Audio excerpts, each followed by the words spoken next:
Et un de plus, les gars. Un trophée de plus dans la galerie. Vamos! Avant de commencer cette vidéo, les gars, j'aimerais avant tout vous remercier. Merci à tous ceux qui s'abonnent, qui commentent, qui laissent des likes, qui donnent de la force. On a dépassé les 200 abonnés. C'est pas grand chose, mais voilà, ça fait chaud au cœur et il faut bien commencer quelque part. Les gars, vraiment, merci à tous. Ça fait extrêmement plaisir. C'est important pour le référencement et le développement de la chaîne et vous y êtes pour beaucoup. Voilà, je tenais à vous remercier.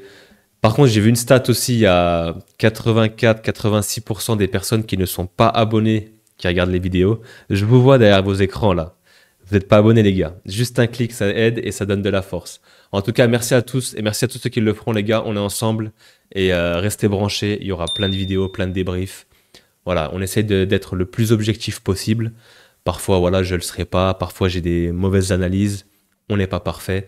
Mais en tout cas, n'hésitez pas à venir dans les commentaires. On discute, on check et on débat tout simplement. Et voilà. Mais en tout cas, merci beaucoup les gars. Vraiment, ça fait chaud au cœur. Vous êtes des frères. Yo les mecs, j'espère que vous allez bien. Aujourd'hui, c'était jour de match et on va débriefer ce match entre le Real et Pachuca. Victoire du Real en finale. Victoire logique, 3 buts à 0. Les trois attaquants ont marqué, Mbappé, Rodrigo, Vinicius. Un match plus ou moins maîtrisé, même si j'ai pas réellement aimé l'entame de match. On a été en difficulté les 15-20 premières minutes, mais on va revenir en détail sur ce match. Voilà, dans l'ensemble, maîtrisé, victoire logique, un titre de plus, on prend. On est content, les attaquants ont marqué, on a pu faire tourner, il y a eu des changements. Un bon coaching de la part de Carlo Ancelotti. Et voilà, on est content tout simplement et ça fait plaisir. Une victoire juste avant ce match de championnat contre Séville. Et avant cette trêve, c'était important de gagner cette finale. Et maintenant, il va falloir aller gagner à la maison contre Séville pour partir en vacances tranquille. Donc, pour ce match, la compo de départ, on va checker ça ensemble, les gars. Hop. Alors, on avait une compo.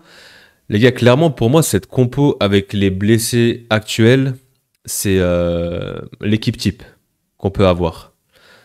Comme j'ai dit, avec les blessures actuelles, hein, c'est-à-dire que Tchouaméni, bah, tu l'enlèves, tu mets soit là-bas, soit Militao, à droite avec Carvajal, etc. Mais actuellement, avec les blessés qu'on a, c'est la meilleure équipe qu'on peut aligner. On a le quatuor devant les quatre fantastiques. On a Camavinga, Valverde, même si leur match a été très moyen, surtout en début de match. Et derrière, voilà, le classique avec Tchouaméni toujours qui fait l'intérim en DC, Vasquez à droite et Garcia à gauche, et Courtois dans les buts. Ouais, comme j'ai dit, les 15-20 premières minutes, les gars, c'était très très compliqué. On était encore dans l'avion, hein.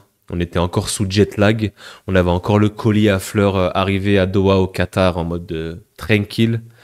Donc ouais, non, ils étaient vraiment pas réveillés, pas inspirés. On n'arrivait pas à jouer. Eux, sans complexe. Pachuca est arrivé haut, n'est pas resté bas. Bloc très haut, un bon pressing, ils nous ont pas laissé jouer.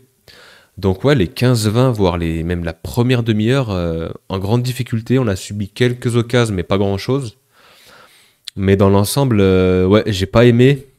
Même si Mbappé, il a beaucoup décroché pour essayer de se rendre disponible, participer au jeu. Les quelques fois où il a touché le ballon, c'était intéressant. Il a fait un très bon match, je trouve. Mais c'est vrai que le milieu de terrain, les trois là, ils ont eu beaucoup de mal en première mi-temps. Les 15 premières minutes, pardon, ils n'ont pas réussi à se trouver, à garder le ballon. Ils ont perdu énormément de ballons, surtout Kamavinga et Bellingham. J'ai noté ça. Mais ouais, c'était pas évident. On a su faire le dos rond. Bon, ils n'étaient pas très dangereux non plus. Le petit Idrissi, pas mal. Et Bautista aussi. Sinon, après, dans l'ensemble, bon, c'était moyen, on va dire. On a eu cette très très belle action menée par Valverde et Camavinga. Bellingham qui se retrouve en meneur de jeu, qui lance Vinicius dans la profondeur, qui fait un boulot magnifique sur le côté gauche. Petite passe pour Mbappé, but FIFA, et il n'a plus qu'à la pousser au fond, 1-0. Une fois qu'on a commencé à mener, une fois qu'on a ouvert le score, voilà, le match était un peu... comment dire, on avait la maîtrise sur le match et on savait que ça allait dérouler. Donc voilà. En deuxième mi-temps, on revient avec des bonnes intentions. On a Rodrigo qui met son but en première mi-temps un peu discret, je trouve. Par contre, son but, c'est vraiment de la classe. Les gars, c'est vraiment un attaquant de classe mondiale. Ce genre de but où tu traverses le terrain, tu traverses le côté tu fais ta feinte de frappe et tu enveloppes côté opposé. Mais c'est fait d'une façon, les gars, franchement, c'est chirurgical et c'est là où tu vois que Rodrigo, c'est quand même un top player. Franchement, souvent, il est un petit peu dans l'ombre des trois là, mais c'est un top player, le mec. Il peut jouer dans n'importe quel grand club. Il a cette capacité de dribble, de conduite de balle. Il finit très bien, très très lucide dans la zone de vérité, dans la surface. Et ça, j'aime beaucoup ça chez lui. Il a un QI football assez incroyable. Non, top player, Rodrigo. J'espère juste qu'il va rester, qu'il partira pas. Parce que, ouais, on a besoin de lui. Il est très très chaud. Et ensuite, voilà, ce penalty de Vinicius qui obtenu par Vasquez, encore une fois. Il aime bien faire ses petits crochets dans la surface et se laisser tomber un petit peu.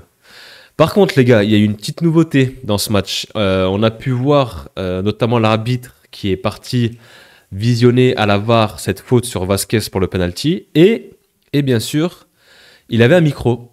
Il avait ce micro et il a pu expliquer sa décision au micro devant tous les spectateurs et tout le monde en fait. J'ai trouvé ça incroyable, mais vraiment révolutionnaire. D'habitude, je suis pas très fan des changements dans le foot quand on parle de ouais, on veut changer le hors-jeu, on veut mettre les frappes en dehors de la surface pour que ça passe 2 buts, 2 points, genre à la NBA. Mais là, pour le coup, c'est une innovation que j'aime beaucoup. Il y a eu la VAR, elle a été mise en place, plus ou moins mal utilisée. Des fois, c'est bien. Elle a quand même corrigé pas mal d'erreurs, mais pas mal de polémiques et ça casse un peu le jeu, je trouve. Quand tu marques et que la VAR revient, tu sais pas trop s'il y a but ou pas, t'attends 5 minutes, tu refais ta joie. Je trouve que ça gâche un peu, c'est moins naturel. Par contre, le fait que les arbitres puissent exprimer leurs décisions, je trouve ça incroyable. Vraiment, il y a une communication, il y a une transparence. Souvent, nous, on est là, on comprend pas les décisions. Et là, pour le coup, déjà, l'arbitre a été plutôt bon. Et en plus de ça, il a pu s'exprimer. Justement, sur le but de Rodrigo, il y avait Bellingham qui était hors jeu, qui pouvait plus ou moins faire action de jeu. On n'était pas sûr. Et il est revenu dessus. Il a mis un peu de temps à checker ça. Et voilà, il a expliqué, il a dit que comme quoi, il n'a pas interféré entre lui et le gardien. Même si pour moi, il était un peu sur la trajectoire, mais ça suffisait pas pour annuler le but, les gars. C'était un peu trop gros. Et j'ai été très content de l'arbitrage et de cette façon à pouvoir s'exprimer devant tout le monde. Et j'aimerais, franchement, à l'avenir, je pense que ça, on va y arriver. Mais pourquoi pas à l'avenir qu'il y ait ça dans tous les stades, en fait. Dans tous les stades, dans tous les matchs où il y a la VAR, avoir une explication, une transparence avec l'arbitrage. Et moi, je trouve ça révolutionnaire. Et si on arrive à avoir ça, ça peut être vraiment cool. Surtout qu'en ce moment, on voit très bien que, surtout en Ligue 1, par exemple, il y a beaucoup de problèmes d'arbitrage, beaucoup d'erreurs. Et on est souvent à leur taper dessus, etc. Des fois à juste titre, attention. Hein. Mais en tout cas, voilà, petite parenthèse sur cette nouveauté. Super, on espère que ça va venir. Moi, je suis pour en tout cas, et c'est vraiment cool. Donc voilà, pour en revenir en match à lui-même, au niveau des individualités, j'ai beaucoup aimé forcément le quatuor. Hein. Bellingham un petit peu en retrait sur ce match-là. Mbappé était très bon, très disponible, surtout en première mi-temps. Il a fait son heure de jeu, Carlo l'a sorti, c'est très bien. Il faut pas non plus le surmener. Il a fait 1 heure, ça suffit. Il a mis son but, il a été bon dans le jeu. Il retrouve des sensations, je suis content. Et il faut qu'il continue. Mbappé, je pense qu'il monte en puissance et en 2025, il va être très très chaud. Vinicius, c'est pareil. Contrairement au match de l'Atalanta qu'on l'avait laissé, il était un petit peu blessé, il était pas à 100%. Là, pour le coup, il a fait des différences, notamment sur ce premier but, sur cette passe D.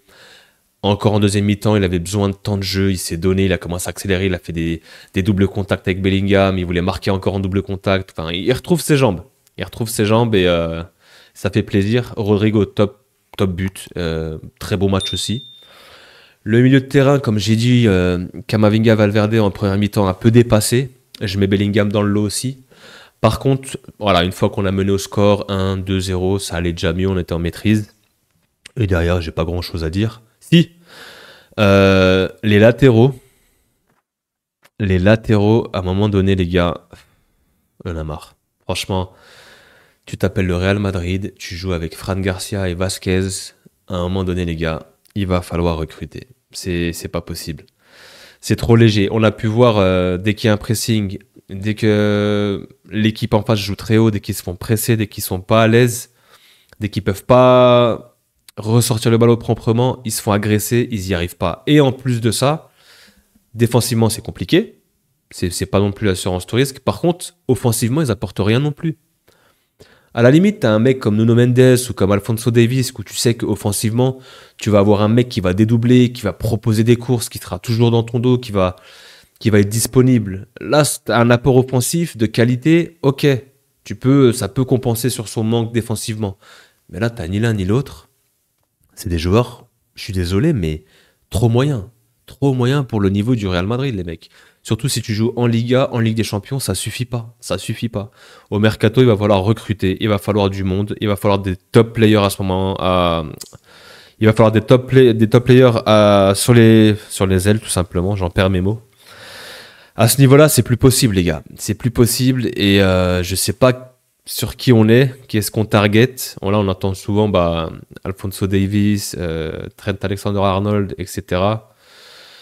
Voilà, moi je pense pas que ça va se faire cet hiver, ce sera sûrement pour l'été prochain, mais ouais, c'est compliqué. C'est très compliqué de jouer avec eux et on sent les limites. On sent les limites quand même. Voilà. Bon, pas grand chose à dire non plus sur ce match. Voilà, victoire 3-0, on prend ce titre, un titre de plus, le deuxième de la saison. On est très content. On se rassure un peu de confiance avant le match à domicile contre Séville. Il faudra gagner impérativement pour rester dans les premières places. On verra ce que fait surtout le Barça contre l'Atlético. Je vais sûrement regarder les débriefs de ce match. Il a l'air très très intéressant.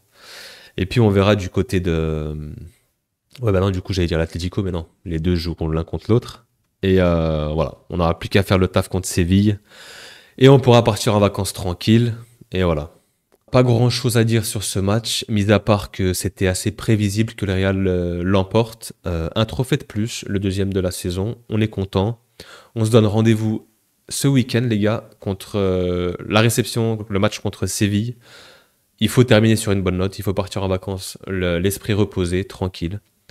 Et en tout cas, j'espère que vous avez kiffé la vidéo. Comme je vous ai dit, n'hésitez pas à liker, commenter les mecs. Ça donne de la force. On est ensemble. Merci à tous ceux qui le feront. Sur ce, je vous laisse. Passez une bonne soirée ou une bonne journée pour ceux qui regarderont la vidéo le lendemain. Et je vous dis à très vite les frères. Peace.